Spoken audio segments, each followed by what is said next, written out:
Chelsea versus Manchester United. Okay, talk to me. What went wrong? I know what happened at the start. It went wrong. Look, when I was watching, right, the players walking out of the tunnel, it's pouring down. I said, oh, crap, it's going to be a really bad game for us. Welcome to VAR and Show, the only place where offside opinions are always onside. In today's episode, we're going to be looking at the Ballon d'Or rankings and the recent games and recent drama that's happened in the Premier League and Carabao Cup. But before we get into that, some quick fire metric predictions. Let's do it. Okay, Brentford versus United. I'm calling it 1-1. United 2-1 for me. Okay. Chelsea Brighton. Oh, I think 2-2. I'm going 2-1 Brighton. Oh, okay. No, generally. Yeah. Palace Liverpool. Oh, it's going to be a boring game. I'm saying 1-0 Liverpool. 1-0 Palace. Oh, nice prediction. Leeds Bournemouth. I think Bournemouth will take the cake. It's going to be 3-0. 3-0? Yeah. 2-0 Bournemouth. Sorry. Yeah, fair. City Burnley. Oh, City are going to show that they are back. So I'm going 3-0 City. 3-1 City. I feel they're still a bit shaky. Yeah. Forest Sunderland. Oh, Forest haven't been great. Especially under end. But I mean, Sunderland aren't great either. So I'm going to go 1-0 Forest. I'm going 1-0 Sunderland for some reason. Spurs Wolves. Ooh, Spurs will win this game. I think not comfortably, but they'll win it 2-1. I think a comfortable 3-0 win for Spurs. It's fair. Yeah. Villa Fulham. That's a tough one. At Villa Park. Yeah. Villa have been shaky. I'm going to go 1-0 Fulham. 2-1 Fulham. Okay. Newcastle Arsenal. That's a big one. I'm hoping Arsenal drop points, so I'm going to say Newcastle 2-1. Newcastle 2-1. I think it's a 2-2 draw there. I'll take it. Okay, Monday Night Football, Everton West Ham. Oh. It's not under the lights at Goodison anymore, is it? It's under the lights at Teal Deacon. I still think Everton will win though. I'm going to say Everton 3-1. 2-1 Everton. Yeah. So next up, we'll be looking at the Merseyside derby. What was your thoughts on the game? You know what? I think we were going to win it regardless. At Anfield, you don't... Well, I'm not saying that we were going to draw or not lose, because at Anfield, you don't lose. Yeah. We have to win those games. Especially if we want to win this league, we have to win those games. But I think with the derby was, again, I think good cameo from Isak. Yeah. Akitike was good. Yeah. Well, he took off his shirt. Oh, that was in the Carabao Cup. But I mean, that's a bit stupid. But look, I think with the derbies, the first half we outplayed Everton by far. Yeah, definitely. And I saw a lot of pundits in the second half talking about how Everton played well in the second half, and Grealish was complaining like a baby afterwards about, there was only 3 minutes of added time, which doesn't make sense. Yeah. Because there was no stoppages, there was no injuries, there was no VAR checks. Everything was actually pretty smooth. It was a game where I've actually seen the ball in play for quite a bit. But aside from that, I feel like, we deserved to win the game. I don't think Everton deserved a point off of that game. Yeah, look, they started first half very sloppy. Very, very sloppy. So because of that, they don't deserve anything. No, that's the thing. First half, we completely outplayed them. Yeah. And I'd say second half, it was a bit more of an even game. I'm not going to say they outplayed us. No, Everton came back a bit stronger. They definitely came back a bit stronger. They definitely with their halftime talk that motivated them. It really did. But I think we definitely deserve to win the game. And I mean, now 15 points out of 15 is really good. It's great. It's a good start for us. Yeah. I mean, look now with Palace next, no Ekitike because he's an idiot. Yeah, but Isak's there. That's the thing. So people complaining, saying, our 80 million striker is out, so now we have to use our 120 million striker. No, so it's good for us. I mean, it's always a good problem. I think Liverpool fans also want to see Isak now in full force. 100%. I mean, we've bought this player. He's a player we've been wanting for such a long time, and he's there now. We finally get in Saturday. I think it's like you don't buy something for so expensive and just not use it. Exactly. I mean, look, he'll definitely play. He'll start against Palace. He's not going to play the full 90. I think Jayden Dayne, so someone's going to come on because he's still the guy hasn't trained for 3 months. But he seems quite sharp. So he does seem quite sharp. From what we've seen of him so far, I think it's very promising. He scored in the Carabao Cup. Carabao Cup as well. And I mean, he only had 45 minutes to play and he showed promise. So I think the derby went well for us. It went well and it's fair result. Yeah, 100%. Okay. Next up, we're going to look at Chelsea versus Manchester United. Okay, talk to me. What went wrong? I know what happened at the start. It went wrong. Look, when I was watching, right, the players walking out of the tunnel, it's pouring down. I said, oh, crap, it's going to be a really bad game for us. And then Sanchez, I don't know what he was doing in the third minute. It's a bit of a dodgy third minute, he goes to collect the ball and he makes a foul. He gets a red card. Yeah. Right? And I seen Maresca say that, you know what, in that situation, obviously you have like split second to think about it. Yeah, you don't have but it's the third minute, you're playing against United, firstly. Whether they crap or not, it's when the big teams play against each other, it still means something. Yeah, exactly. So you just rather let the goal go in. 100%. So firstly, Sanchez's decision was wrong, right? Then after that, fine, Maresca has to make a substitution, take out Estevao. Why did he take out?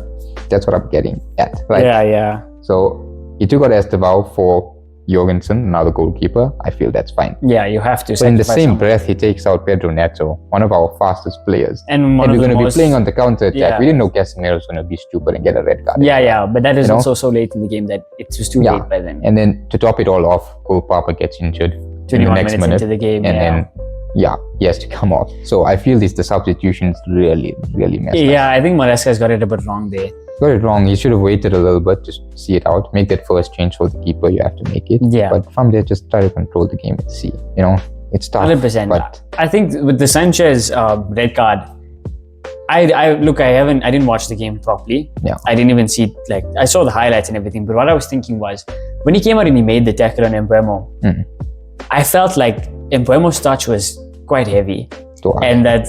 Fine, of course it's a red card. I'm not going to deny that it was a bad tackle. You don't need to be going in. Yeah. But I felt that I can't remember who it was, but I felt like there was a Chelsea man at the back that was from that heavy touch. If Sanchez didn't touch him, I think the Chelsea defender was getting to the ball. The defender would have gotten behind. I think the defender would have gotten the ball before Mbeumo again to put it in the net. Yeah. And aside from that, he didn't need to make the challenge. Again, because even if it is going in, concede the goal. It's early in the game. Exactly. It's United. They have one of the worst defenses in the league. Just let the game see it out. Look, but credit to United. The first few minutes, they really hammered us. We didn't have control of the ball. We didn't have any possession of the ball. So I feel United came out strong. They played quite well. And the red card just gave them even more confidence. 100%. And the thing is, I saw Amorim talking about it before the game, saying that now he's going to change his play style a bit, and it's going to take him time to adjust, and the fans need to be patient, blah, blah, blah. But I mean, the first game he tried that out was on Chelsea.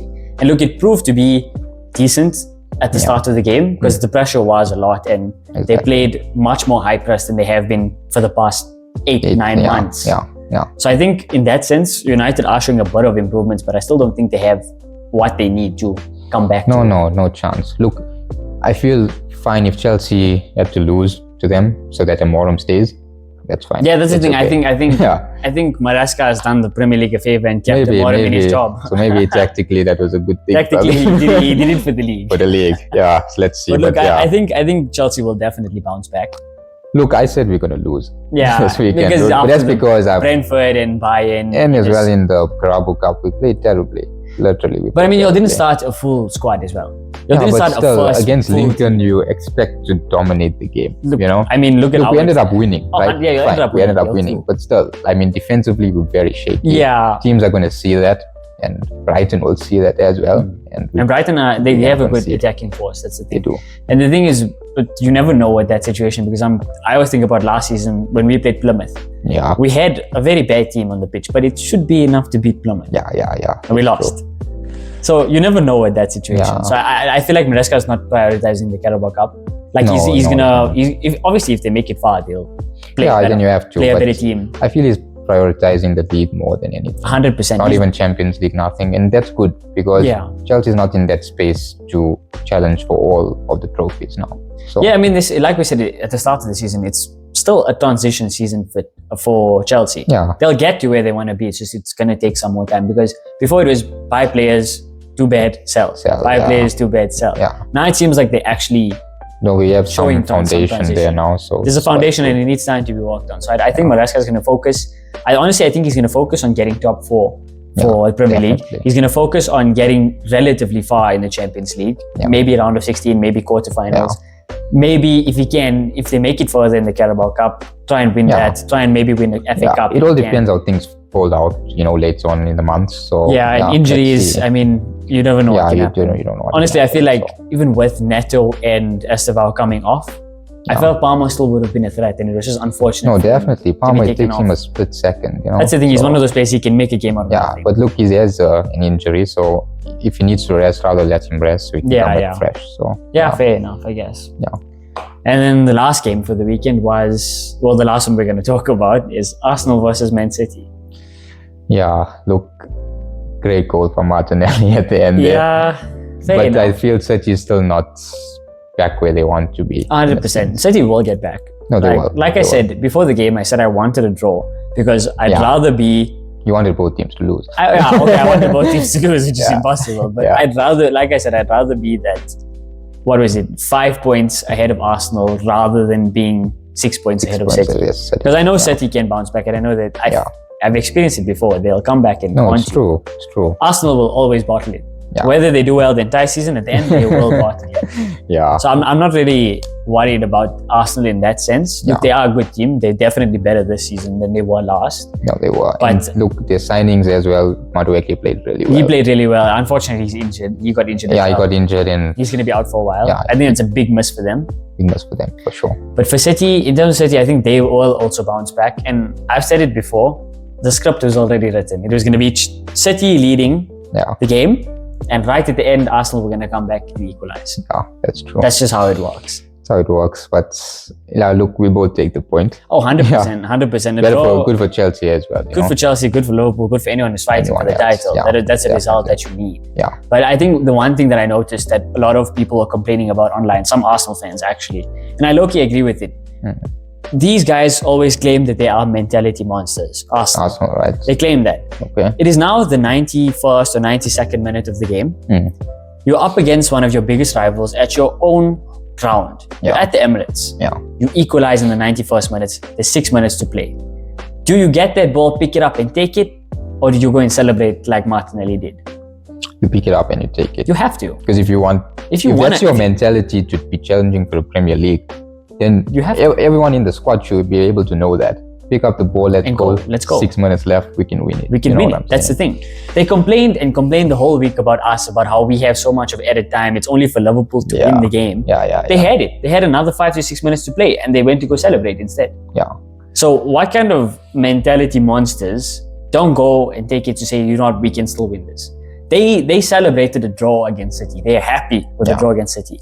And I don't think that's the right mentality if you want a challenge in the Premier League. No chance. Honestly, I think that, like I said it before, I said it in last week's episode. Arteta's not that guy. He's not the guy to win them the Premier League. He'll get you far. Fine, you know what? He's been challenging City and Pep Guardiola. Yeah. Fair enough. Yeah. Maybe City have dropped off a bit, whatever. That's a different topic. You shouldn't have the mentality that a draw is good enough. No chance. You need to win this league at your own home ground. Fine, if they were at the Etihad and you know what, they scored, and they feel that they were being outplayed, fine. No, if you're playing away, fine, that's okay. But the thing is, City weren't playing well. You had the opportunity, you have the momentum now because you just equalized. Exactly. Go to win the game. So I just don't think Arsenal have that mentality. I don't think they're good enough. I don't think so either, but let's see how it goes. In terms of City, I feel they're really coming back up. Arsene scoring the goals again. Reinders is playing fantastically. And I just feel that come Christmas time, they might be somewhere in the top there. Yeah, 100%. City will definitely bounce back. Look, we said that last season about them, but it just seemed like Guardiola was out of ideas. But I feel like this season he knows what he has to do. Yeah, it's going to be different. It's sort of like when Klopp was at the end of his Liverpool career. Yeah, you could see he was a bit found out. People knew his tactics, and it was too late. Sure. He couldn't do much. Yeah, that's why we needed a new manager. We needed new tactics, and it was the right time for him to leave. I feel like Guardiola's reaching that point where he's found out. So you think one more season for him, or? I honestly think after this season he'll leave. Maybe this season, maybe it'll be one more season, but I think he's very close to the end. I think you want to leave on a high note, though. 100%. 100%. He'll try to leave on a high note. I mean, for his legacy. For his legacy, for who he is. Yeah, definitely. Honestly, he's gonna definitely push for it. He's pushed to win something and then leave. For but I think he's at the end of his managerial career, and I don't know where that leaves City when he leaves. We'll find out soon. Next up, let's talk about the Ballon d'Or. Look, Ballon d'Or was quite interesting. It was. Look, let's just put this out here before we get ahead. props to Dembele. No, he deserved it. We'll give it to him. Definitely. 100%. I mean, the trophy he's won, the goals he scored. Who else? I mean, look, I know there was an argument that, look, he did only realistically showed up second half of the season, but regardless. That's what helped his team. It's what helped his team to win those trophies. It's what helped them beat all those teams in the Champions League to go on and win the whole thing. Exactly. And it's a trophy for the overall season, and his second half was actually really good. Yeah. So I don't think that, like I've seen obviously a lot of people saying that this player was robbed and that player was robbed. It's a difficult one to say, but Dembele, look, it's no more a trophy that's for an individual performance. No chance. It's not. No chance. It's now about trophies. It's a fact. Yeah. And like, these journalists, they are the ones that vote, The fans can't really vote for it. It all depends what looks good in the papers as well. Yeah, 100%. Look, I will still say that the Ballon d'Or has lost its credibility. I do feel that way. Maybe that's controversial, but... No, you're right, actually. In terms of what the Ballon d'Or is now and how it's ranked, Dembele deserves to win it. So props to him. He deserves it. For sure. Based on what it is. But I still think it's lost its credibility. Okay, so do you think, the other players, Yamal second, third, Vitinha, I think? Vitinha, then Salah, then Rafinha. Yeah.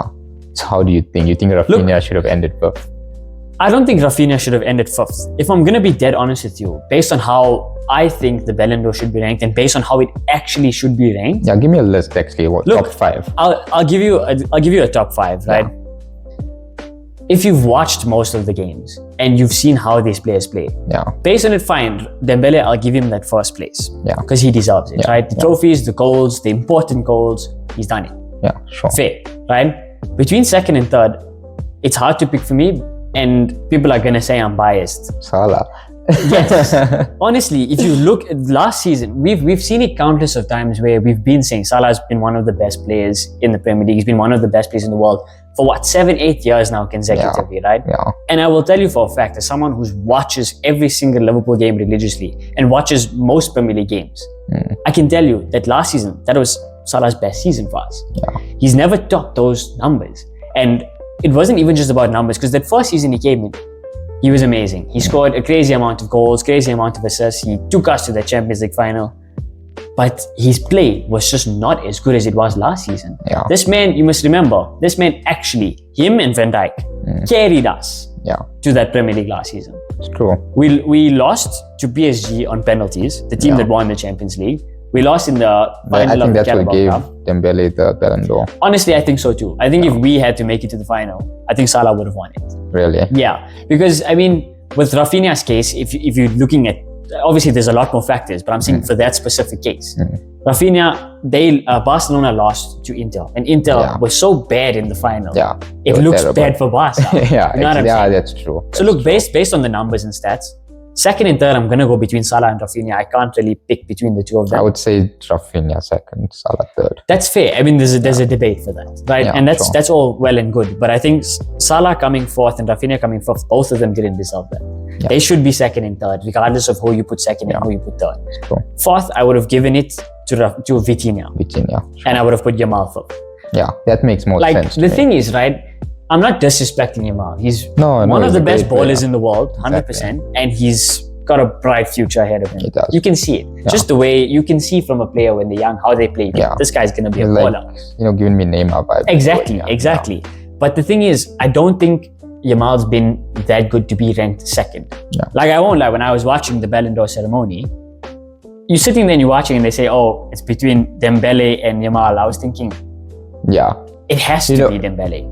If Yamal won it, I would be quite that would have been I would be quite upset about it. Like there's a lot of people now, look, every year there's going to be people saying this person got dropped. There's never going to be a time when everyone's like, no one will agree. You know what I mean? People, like, the times Messi won it, Ronaldo fans were upset. The time Ronaldo won it, Messi fans were upset. That's always how it's going to be. There's always going to be someone saying that people got robbed. Yeah. But for the people that are saying right now that Dembele was robbing here, I think it would have been a much bigger robbery if Yamal won it. Definitely. Because if you're looking at it, if you're going to look at it between the two Barca players that were nominated there in the top five, Rafinha deserves it more than Yamal. Rafinha is above Yamal. Rafinha was way above Yamal. I think the hype because of Yamal's age, I think that puts him on a higher pedestal. Yeah, for sure. Like it's a journalist. It's a journalist thing, right? So. But that's what I'm saying. I don't think that Yamal's a bad player or he doesn't deserve to be ranked highly. One of the best. And that, he deserves to be 30th or something. I'm not saying anything like that. What I'm saying is that Rafinha was better than him. So Rafinha should have been higher than him. Salah, Vitinha and Rafinha all should have been higher than Yamal, I feel. And Yamal at 5th, that's okay. Yeah, that's fine. That's what I feel. I think everyone would have been happy with that. Yeah, literally. 100%. And then as for the further rankings... Yeah, look, after that, I just know that Palmer is at 8th. Palmer got 8th, which honestly I don't understand compared to the second half of the season. Yeah, look, he didn't... I think the Club World Cup helped him to get that, but still. Yeah, I mean, watching him every week, I mean, he should be there in that list. Maybe 100%. top 10, but not like 10th or like maybe 11th, 12th, but not 8th. No, there was a lot of ratings. There was a lot of ratings that didn't make sense. Yeah. Like Desiree Doué, he was ranked so low. He should have been so much higher than some of those players. And again, you can call it bias. Van Dijk coming out 28th. Was it 28th? 28th. Van Dijk out of 30. Out of 30. Van Dijk got 20th. The man who also, alongside Salah, carried us to a Premier League title. Yeah, but look, I feel there was a lot of attackers that shined, and I don't know. Van Dijk as a defender, he was ranked second in one of them. And now because there's too many attackers there, I guess so. But I mean, that's not how it should be ranked. Because if you're going to rank it on goals and assists, then all these other players just don't have a chance. They don't have a chance. Certain players are never going to get that chance to ever be ranked high again then. I don't know. That's how it goes. They need to change something. They need to change something. But I'm saying that's what I'm saying. I think Ballon d'Or's lost its credibility. It really is. I mean, that's why they also got these other Lev Yashin trophies and stuff. Goalkeepers won't really be upset if they won't win the Ballon d'Or because because I mean they can get the Yashin trophy to show they were the best keeper. I mean, how much can a keeper do to win a Ballon d'Or? Exactly. It's just not going to happen. Stuff. But goalkeepers and defenders. Yeah, 100%. That's why I think that Ballon d'Or is not something that should be taken to heart. No, not really. Because I mean, it honestly it's quite prestigious though. It's 100% is prestigious and it's every player's dream to win that trophy. Definitely. But the way that it is, it's that you play the best for your club and the fans will remember you. That's all that matters. Exactly. That's what matters. I feel Rafinha won't be so hard done by all of this. Yeah, look, like everyone will remember that Dembele won it. Yeah, sure. But I'm saying as a Barca fan, they're never going to forget what Rafinha did for them last season. Exactly. As a Liverpool fan, I will never forget what Salah's done. Exactly. Season and season and season again. That's the thing. You play well. The main thing that matters most is the legacy you leave at that club. So, I mean, it shouldn't be taken to heart. These players, I'm sure they're not so hard done on it. Nah, I think it will fuel them to play better, maybe. 100%. So, Besides for Vinicius Jr., who said he's going to do 10 times better than last season. But look, Vinny, even in this season, is nowhere to be seen. Yeah, so I mean I don't know what it might be. I don't know what Vinicius was talking about last season, but let's see. I guess that's about it. That's all we have for this video. Thank you for watching. Don't forget to like and subscribe. Unfiltered, unemployed, and unbelievably entertaining.